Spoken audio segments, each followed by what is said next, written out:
एक खातून ने अभी कोई 3-4 दिन पहले मुझसे रब्ता किया एक अमरीकी रियासत से। शायद 3-4 साल की उम्र में थी जब उनकी फैमिली लेट 70s या अर्ली 80s की बात होगी, पाकिस्तान से उनकी फैमिली अमेरिका मुंतकिल हो गई थी। यानी कि एक तरीके से उनका ब्रॉटअप अमेरिका का ही है। मेरी उनसे बात हुई तो उनको उर्दू बोलने में भी बड़ी प्रॉब्लम नहीं होती कि उनकी इतनी साफ इतनी उर्दू नहीं थी। बहरहाल बहुत अच्छे तरीके से उन्होंने मुझे अपनी कहानी सुनाई। सुनाने से पहले मैं आपको बता दूं कि क्योंकि मेरी कहानियों का मकसद सिर्फ पैगाम और रहनुमाई पहुंचाना है, जो मेरी अदना सी कोशिश से अगर लोगों को मिल जाए तो एक सदका जारी है। तो इसमें कुछ नाम फर्जी लूंगा मैं। अच्छा जी, समिया की बात करते हैं। समिया जो इस वक्त अपने लेट 40s में, इनकी एक बेटी है। 3 बहन भाई हैं समिया के, और समिया को मिला के 4 हैं। इनकी वालदा का ताल्लुक पाकिस्तान से और वालिद जो हैं उनका ताल्लुक इंडिया से है। और जैसा कि मैंने आपको बताया कि लेट 70s या अर्ली 80s में वो लोग पाकिस्तान से अमेरिका मुंतकिल हो गए थे। अब जब बहन भाई बड़े हुए, अच्छा इनके वालिद साहब की डेथ हो चुकी है, बहन भाई जब बड़े हुए, बाकी जो 3 बहन भाई थे उन्होंने अमरीकियों से ही शादियाँ की, क्योंकि वहीं के ब्रॉटअप थे तो वहाँ पे दोस्तियाँ फिर शादियाँ हो गई। तो इनकी अम्मी की ख्वाहिश थी कि एक मेरा बच्चा जो है वो पाकिस्तान में है, उसकी शादी हो। और इसी ख्वाहिश के तनाजुर में उन्होंने अपनी बेटी, यानी कि समिया ही अनमैरिड रह गई थी, इसका कंसेंट लिया, इसकी रजामंदी हासिल की।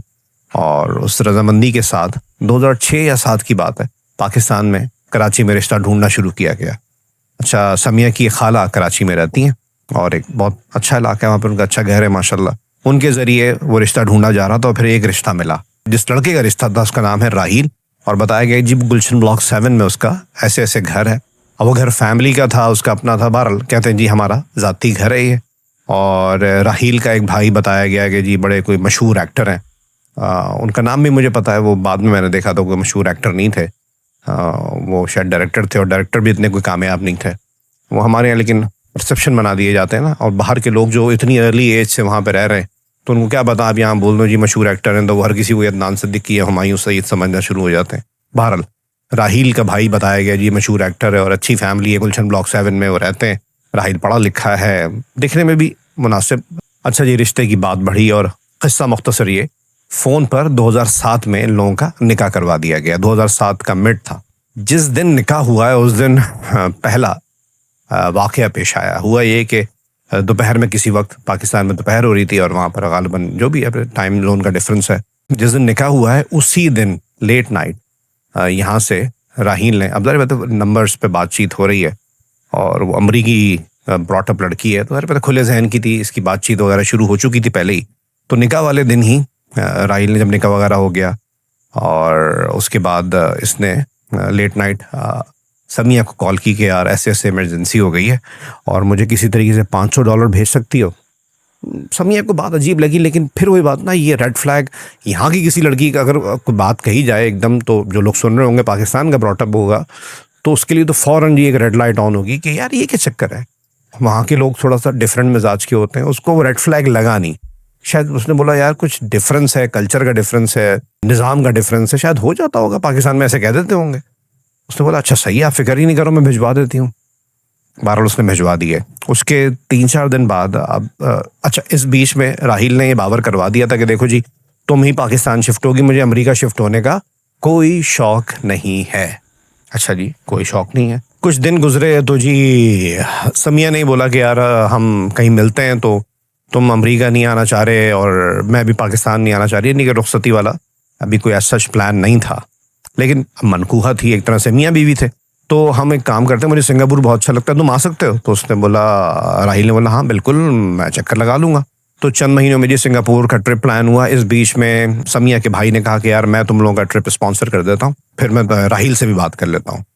राहील से उसने बात की तो राहील ने बोला नहीं नहीं नहीं, मैं टिकट वगैरह कर लूंगा और कोई ऐसा मसला नहीं है, आप मेरा टिकट रहने दें। अच्छा, हुआ भी यही, राहील ने अपना टिकट करवाया और अमेरिका से समिया और पाकिस्तान से राहील अपनी बेगम से मिलने सिंगापुर पहुंच गया। समिया के पास ना कुछ अमाउंट था।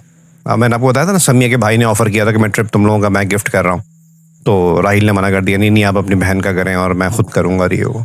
बहरहाल समिया को एक अमाउंट दिया था समिया के भाई ने। तो जब ये लोग सिंगापुर पहुंचे तो जिस होटल में ठहरे वहाँ समिया के भाई की कॉल आई कि यार ऐसे ऐसे मैं तुम्हें अमाउंट दिया था ना, वो तुम राहील को दे दो। बोला राहील को दे दो क्यों? कह रहा यार वो उसने मुझसे मांगे थे।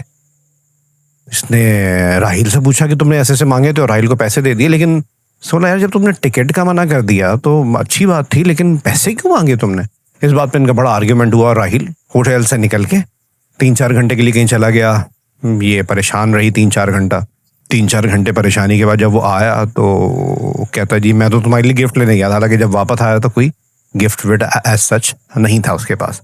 बहरहाल ये जी अपना घर वापस और राहिल पाकिस्तान वापस। 8-10 महीने खामोशी रही, एज सच कुछ प्रॉब्लम नहीं था।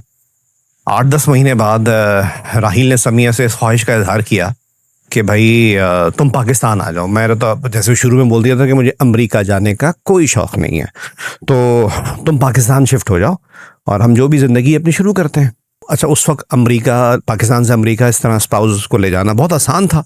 समिया ने बोला कि मैं पाकिस्तान चली जाऊँ, अब मैं रही नहीं हूँ कभी, मेरा एक्सपीरियंस नहीं है।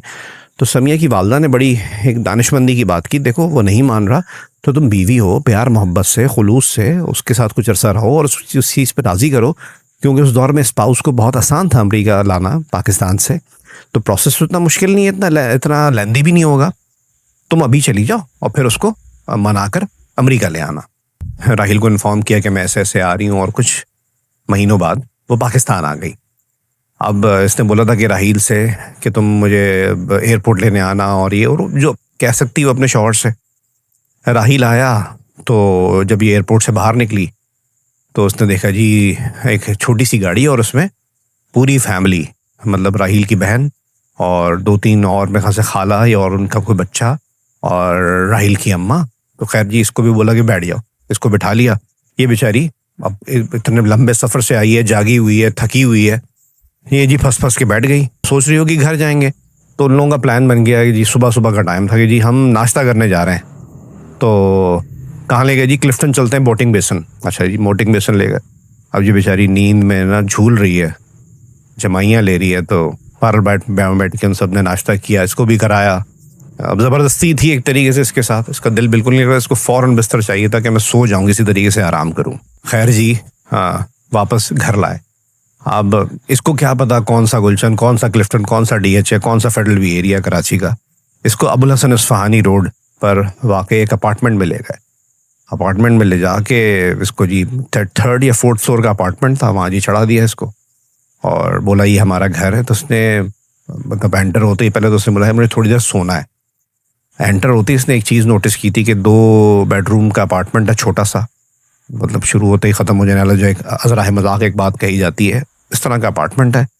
थोड़ी देर सोई, उसके बाद उठी और उसने पूछा कि वो ऐसे ऐसे घर था आपका? कह रहे नहीं, वो अभी उस घर में थोड़ा प्रॉब्लम है, तो अभी इस घर में हम लोग रह रहे हैं। उस घर में सिर्फ राहिल और वो नहीं थे, राहिल की माँ, राहिल की बहन, राहिल की खाला। मतलब ये समझ नहीं आ रहा था कि वो छोटे से घर में इतने सारे लोग, खाला वगैरह का क्या काम है, वो उसको उस वक्त समझ में नहीं आई बात। अगले दिन समिया को उसने बोला कि देखो ये एरिया ऐसा है, यहाँ तुम जीन्स वगैरह टी शर्ट वगैरह ना ही पहनो तो बेहतर है, और इसको कुछ शलवार कमीज़ दिए गए और कि जी तुम ये यहाँ पर पहनना, और फिर तुम्हें शॉपिंग करवाता हूँ, तुम्हारे पास कुछ पैसे होंगे, हम उसको एक्सचेंज करवा के मनी एक्सचेंज से और फिर शॉपिंग वगैरह कर लें। उसने बोला हाँ मेरे पास पैसे तो हैं।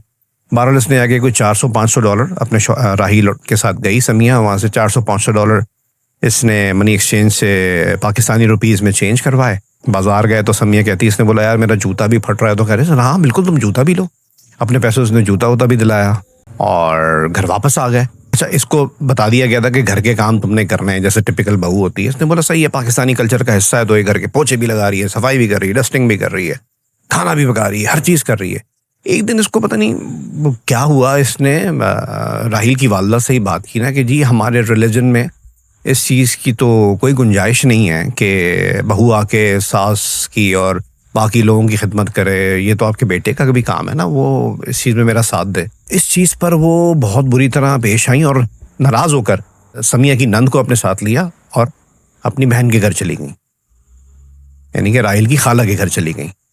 अब जब राहिल आया तो राहिल ने बोला यार ये तुमने क्या किया, और बड़ा नाराज़ हुआ। और फिर उसने बोला कि देखो तुम्हें माफ़ी मांगनी पड़ेगी। बड़े अच्छे तरीके से, बड़े डिप्लोमेटिकली काम किया उसने। बोले देखो देखो तुम मेरे तो वालिद भी नहीं है, मेरी वालदा ही है सिर्फ, और तुम अपनी माँ समझ के उनसे माजरत कर लो जो भी है। तो लेकर गया वहाँ पर अपनी खाला के यहाँ और सबके सामने सुन लाया तुम पैरों में बैठ के इनसे माफ़ी मांगो। तो उसने सोचा कि यार चलो शायद मेरी माँ के बराबर है, मुझसे गलती हो गई, मैंने कोई बात कही थी, उसने पैरों में गिरकर माफ़ी मांग ली। और उसके बावजूद भी उनकी वालदा ने बोला कि नहीं, हम कुछ दिनों बाद आएंगे, अभी नहीं आ रहे। अब समिया के माफ़ी मांगने के बावजूद समिया के राहिल की वालदा और बहन वापस नहीं आए, अपनी खाला के घर रह गई। तो वही खाला जो हर वक्त इनके घर बैठी रहती, उसी के घर अब राहिल की वालदा यानी कि समिया की सास और समिया की नंद जाकर बैठ गए। इसने जाके माफ़ी मांगी, वो वापस नहीं आए। अब ये मतलब समिया और राहिल अकेले रह रहे हैं। राहिल वही बात, घर में ख़र्चा नहीं है। अच्छा, घर में फ्रिज ख़राब हो रहा है तो समिया से राहिल कहता है यार तुम्हारे पास पैसे पड़े हैं, टीवी ख़राब हो रहा है, कोई बड़ा काम आ रहा है, कोई बिल ज़्यादा आ गया, कोई मसाइल हो गए जी, समिया से बोलता तुम्हारे पास डॉलर्स पड़े हुए ना, चेंज करा लेते हैं। 3-4 महीने में इतनी रैपिडली उससे पैसे मांगे गए, वो जितने पैसे लाई थी वो ख़त्म हो गए। अच्छा, हालात इतने बुरे हो गए कि इसको लगता था कि मैं इस घर के खाने पीने का निज़ाम भी मुझे चलाना पड़ेगा। भाई से भी पैसे एक दफ़ा मंगाए, 2 दफ़ा मंगाए, फिर वो यूज्ड टू ही हो गया, उसको समझ ही नहीं आ रही थी कि हो क्या रहा है। अच्छा, ऐसे करते करते जी रमज़ान आ गया। अब इसकी तबीयत बहुत ज़्यादा ख़राब रहना शुरू हो गई थी। इसको पाकिस्तान में आए हुए 3-4 महीने हो चुके थे। जो भी 6-7 हज़ार 8 हज़ार डॉलर जो लाई थी वो भी ख़त्म हो गए थे, और भाई से कुछ पैसे मंगाए थे वो भी ऑलमोस्ट ख़त्म हो गए थे। राहिल ने बोला जी मुझे तो, अब आखिरी दिन चल रहे थे रमज़ान के अशरा जो था, इसने बोला मैं एहतिकाफ़ में बैठता हूँ। इसने बोला सही है। एहतिकाफ़ में वो जाकर बैठा, और जब ईद आने लगी तो इसने बोला यार ना मेरे लिए कपड़े हैं, ना कुछ है, ना खाने को कुछ है। तो अपने भाई से मंगा के ये पैसे लेकर ग्रोसरी वगैरह भी लेकर आती थी। अमेरिका से भाई समिया का भेजता था तो ये ग्रोसरी लाती थी। अकेली थी घर में, माँ ने आने से इनकार कर दिया था कि बावजूद इसके कि इसने पैरों में गिर के माफ़ी मांग ली थी, लेकिन वो वापस आने को तैयार नहीं थे। राहिल एहतिकाफ़ में बैठा हुआ था। खैर जी, वो एहतिकाफ़ से आया तो इसने खूब गिफ्ट्स वगैरह दिए, जो एहतिकाफ़ मोतकिफ़ का जो भी प्रोटोकॉल होता है, क्योंकि मुसलमान ख़ानदान की तो थी, ज़ाहिर बात है, वो अमेरिका में पली बड़ी है तो क्या हुआ, जो रिवायात हैं उसको समझती है। वो इसके लिए शॉपिंग करके लाई उन पैसों से जो उसके भाई ने भिजवाए थे। यानी कि ये होना चाहिए था कि इसकी पहली ईद थी कि राहिल इसके लिए शॉपिंग करता, ये उल्टा राहिल के लिए शॉपिंग है जी, तुम ये तुम्हारे लिए कुर्ता शलवार है, ये परफ्यूम है, ये चीज़ें हैं, तुम आए हो एहतिकाफ़ से। और फिर इसको ख़्याल आया कि शायद ही मेरे लिए शॉपिंग के लिए मुझे ले आएगा अब चांद रात है। तो उसने बोला कि यार मुझे जाना है, मुझे कुछ पैसे दो, मैंने अम्मी और बहन को शॉपिंग करवानी है। अच्छा, इस बीच में मैं बताना भूल गया, राहिल का जो भाई था, भाई है वो, जिसके बारे में कहा था कि जी बड़ा एक्टर है, वो मीडिया फील्ड में है, तो वो भी साथ ही रहता था। लेकिन जब घर पे कोई नहीं था तो वो भी अपनी खाला कहीं सोने के लिए जाता था, खाना पीना वगैरह सब भी करता था कि जी मेरा भाई नहीं है, तो वो थोड़ा ख्याल करता था। बड़ा अलार्मिंग था समिया के लिए कि भाई चांद रात है, मैंने अपनी शॉपिंग नहीं की है, और ये कह रहा है जी मैं अपनी वालदा को और बहन को शॉपिंग करवाने जा रहा हूँ और भाई को शॉपिंग करवा कर फिर मैं वापस आऊँगा। बैठी हुई जी चांद रात, रात के 2 बज गए, सुबह ईद है। ये आया वापस, समिया ने ना खाना खाया हुआ था, और शॉपिंग ना कराने का उसके रवैये का एक अजीब सा एक उसको दुख था। उसकी तबीयत बहुत ज़्यादा, मैंने आपको बताया था, ख़राब रहना शुरू हो गई थी, तो वो एकदम बेहोश हो गई। तो इसने कुछ ज़्यादा रिएक्ट नहीं किया, बस इसको पानी वानी डाला। ईद वाले दिन ही दोपहर में इसको गुलशन का एक बहुत बड़ा हॉस्पिटल है, पटेल हॉस्पिटल, अबुल हसन उस्मानी से बहुत करीब है, वहाँ लेकर गया। और वहाँ जाकर पता लगा जी ये तो प्रेग्नेंट है। तो कोई खुशी के आसार नहीं, ये नहीं कि अपनी वालदा को फ़ोन करके बताए या ख़ुद खुश हो। तो उसने बड़ा ही सपाट चेहरा, बिल्कुल फ्लैट फेस के साथ जी ड्रिप लगवाई गई कि जी खाना पीने का इनका ख्याल रखें, बहुत कमज़ोरी है इनको, और वापस घर ले गया। अच्छा, रवैया वही रहा, वालदा वापस नहीं आ रही, बावजूद इसके माफ़ी मांग चुकी थी, और फिर ख़र्चा ये उठा रही। इतने महीने हो गए, अगर ये अमेरिका जाने की बात करती तो फिर वही कि जी मुझे अमेरिका जाने का तो शौक़ ही नहीं है। अभी इसकी मेरे ख्याल से 2 या 3 महीना ही होगा, एक दिन फ़ोन आता है राहिल का कि जी ऐसे मैं जिन्ना अस्पताल में हूँ, मेरे एक जानने वाले यहाँ पर एडमिट है, तो तुम आ जाओ, मुझे तुम्हारी ज़रूरत है। तो उसने बोला मैं कैसे आऊँ, मुझे तो पाकिस्तान कराची के रास्ते ही नहीं पता। तो उन्होंने ऐसे रिक्शे उतर के रिक्शे वाले को बोलो जिन्ना अस्पताल बहुत मशहूर है, वो तुम्हें ले आएगा। अच्छा जी, ये रिक्शे में बैठ के, ये पता नहीं मेरी क्या ज़रूरत है, वहाँ गई, जिन्ना अस्पताल पहुँची रिक्शे में बैठ के, और वहाँ जाके उससे कहता है जी अपने भाई से ना $5000 मंगवा लो। तो उसने बोला मैं, अब ये क्लियर नहीं है कि वो जो उसका अजीज़ एडमिट था उसके लिए चाहिए था, हालांकि सरकारी अस्पताल है जिन्ना अस्पताल, या कोई और बात थी, क्या मामला था। तो इसने बोला मैं किस लिए मंगवा लूँ, मैं ऑलरेडी इतना अपना लाया हुआ खर्च कर चुकी हूँ, फिर मैंने भाई से बार बार मांगती हूँ, शर्मिंदगी होती है मुझे। तुम मेरे शौहर हो, तुम मेरा ख़र्चा उठाओ, तुम मुझसे क्या करवा रहे हो। कहता है अगर ये नहीं करोगे तो बहुत बुरा होगा। तो बहुत बुरा होगा। इसने बोला देखो यार इट्स इनफ, तुम ये बहुत बुरी, मतलब धमकी किस बात की, वो अभी तक तो बड़ा डिप्लोमेटिकली चल रहा था ना, तो अब उसका डिफरेंट चेहरा सामने आया कि जी बहुत बुरा होगा। उसने बोला मैं ये चीज़ बिल्कुल नहीं करूँगी। बहरहाल इनके बीच में थोड़ी सी नोक झोंक हुई और ये लोग थोड़ी देर बाद अबलस रसवानी रोड पे जिनका फ्लैट था वहाँ पर वापस आ गए। वहाँ पर वापस आने के बाद काफ़ी ज़िद बहस हुई। इस बीच में फ़ोन करके राहिल ने अपनी वालदा को सारी बात बता दी, और क्या बात बताई है क्या नहीं बताई कुछ पता नहीं था। उसी दिन रात में समिया का जो देवर था वो आया, जो मैं आपको बता रहा था कोई एक्टर या डायरेक्टर भी है। समिया बहुत ज़्यादा कुड़ चुकी थी, उसको समझ नहीं आ रहा था। उसने फ़ैसला कर लिया था कि वो अपने भाई को अब सब कुछ बताएगी। वालदा को यूँ नहीं बता दी थी कि वो हार्ट पेशेंट है, उनको कोई प्रॉब्लम ना हो और वो किसी वजह से उनकी सेहत ख़राब ना हो जाए। अपने देवर को उसने फ़ोन कॉल की कि मुझे भाई ऐसे ऐसे मुझे कार्ड चाहिए, टेली कार्ड। इसके पास पैसे भी नहीं होते थे फ़ोन में और मुझे कॉल करनी है। अपार्टमेंट मैंने आपको बताया 3rd या 4th फ्लोर का, तो देवर कहता है जी ऊपर से पैसे फेंको, मैं नीचे ही आ रहा हूँ, मैं तुम्हें कार्ड ला देता हूँ। बहरहाल जी उसने पैसे फेंके और कार्ड ला दिया होगा उसने। ये अपने भाई को फ़ोन करने ही वाली थी कि इसने देखा जी दरवाज़े पे दस्तक होती है। राहिल की माँ, राहिल की बहन, राहिल की खाला और 2-3 लोग जी घर में दाखिल हुए। उसकी तबीयत वैसे ही बहुत ख़राब थी और राहिल ने आके बोला कि तुम्हें जी दोबारा मेरी माँ से माफ़ी मांगनी पड़ेगी। इसने बोला देखो यार ये कल्चर पता नहीं तुम कहाँ से अडॉप्ट कर रहे हो, मैं किस बात की माफ़ी मांगूँ, और मैं माफ़ी मांग चुकी हूँ। उसके बावजूद इतने दिन मैंने अकेले झेले और फिर मुझे समझ नहीं आ रहा तुम मेरे साथ कर क्या रहे हो, मैं माफ़ी नहीं मांगूंगी। तो सब लोग घर में एंटर हुए, घबरा गए। इसने बोला, राहिल ने बोला अब देखना तुम्हारे साथ होता क्या है। इसको ये धमकी, अरे बद पाकिस्तान कराची के कल्चर की होती है तो शायद उसके दिमाग में होता, वो इतना फील नहीं करती और वो शायद दिलेरी से इस धमकी का मुकाबला कर लेती। अमरीकी पली बड़ी बच्ची थी, उसने सोचा कि पता नहीं मेरे साथ क्या करेंगे। उसने सिर्फ अपना पर्स उठाया, चप्पल भी नहीं पहनी, दुपट्टा पहन के पर्स हाथ में लेके वो घर से निकल गई। कह रही मुझे घर से निकलते हुए किसी ने रोका भी नहीं कि तुम नंगे पैर जहाँ कर रही हो, तुम भाग कर रही हो। और कह रही है मैं नीचे जाके कोई 8-9 बज रहे थे, पुलिस ने स्वानी रोड पर एक रिक्शा लिया और मैंने उससे बोला बस चलो यहाँ से। और चलने के बाद जब थोड़ा आगे रिक्शा गया, डिस्को बेकरी तक पहुँचा, तो डिस्को बेकरी पे रिक्शे वाले ने रोक के पूछा कि बाजी जाना कहाँ है आप। तो फिर इसको ख्याल आया कि मैं अपने पर्स में चेक करूँ, मेरे पास तो रिक्शे के पैसे ही नहीं हैं और मैं जाऊँगी कहाँ। तो फिर उसने पर्स में चेक किया तो 250-300 रुपये रखे थे। रिक्शे वाले से पूछा कि मुझे किसी अगर होटल पहुँचाना हो तो आप कितने पैसे लेंगे। उसने बोला देखें जी आपने अगर होटल में ठहरना है तो उसने फ़रहान होटल का जिक्र किया कि 4 फैसल पर है, मैं आपको वहाँ छोड़ देता हूँ, इतने पैसे लूँगा। वहाँ से उसने अपने भाई को फ़ोन किया, सारी बात बताई। थोड़ी देर बाद भाई ने इससे दोबारा रब्ता किया, थोड़े पैसे इसको अकाउंट में भिजवाए और ऐसे से बोला कि मैंने फ़लानी जगह पे होटल की बुकिंग करवा दी है, तुम उस होटल में जाके स्टे करो और जब तक मैं नहीं कहूँ उस होटल में ही रहना, फिर बाद में बात करते हैं। उसने बोला अम्मी को कुछ नहीं बताएगा, उनकी तबीयत ख़राब हो जाती है। बहरहाल जी रिक्शे वाले से बोला जी फ़लाने मुझे जो होटल है वहाँ तक ले जाओ। वो लेकर गया, इसने वहाँ स्टे किया। उसी रात में बड़े घबराहट भरे लहजे के साथ समिया की वालदा की कॉल आती है और वो कहती हैं कि तुम कहाँ हो इस वक्त। उसने बोला अम्मी मैं बस यहीं कराची में ही हूँ, मुझे कॉल आई है और ये बता रहा है कि जी ऐसे ऐसे तुम घर छोड़ के चली गई हो और ये और वो, तुम क्या चाहती हो कि मैं मतलब मेरी तबीयत ख़राब होती है इन बातों से, तुम मुझे तो बताओ कि हुआ क्या है। तो उसने बोला नहीं कुछ नहीं हुआ। उसने बोला वो कह रहा है जी तुमने बदतमीज़ी की है, तुमने उसकी माँ से भी बदतमीज़ी की है और ऐसा हुआ है वैसा, वो सारे इल्ज़ाम इस पर धर दिए। तो उसने फिर थोड़ी बहुत बात बताई उसको, अपनी वालदा को, कि मेरे साथ ऐसा हुआ था और आप परेशान ना हो, मैं भाई से राब्ते में हूँ, मैं कुछ ना कुछ कर लूँगी।